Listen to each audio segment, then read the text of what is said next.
Welcome. In front of me I have LG K50s, and today I will show you how you can clean your USB-C charging port.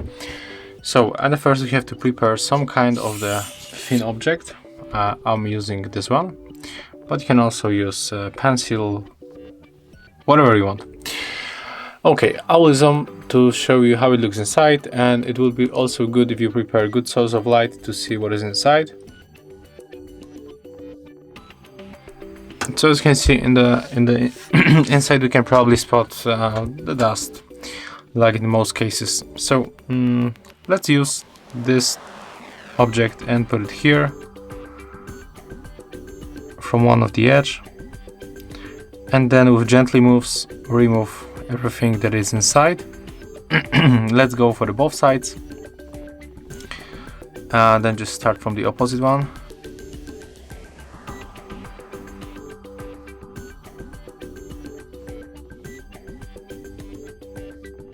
Okay, let's take a look closely if there's something else. I think that everything is removed.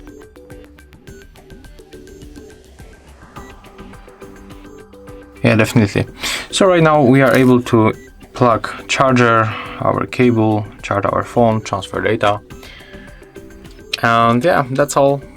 As you can see, it's very simple and fast, and if you find this video helpful, remember to leave a like, comment and subscribe to our channel.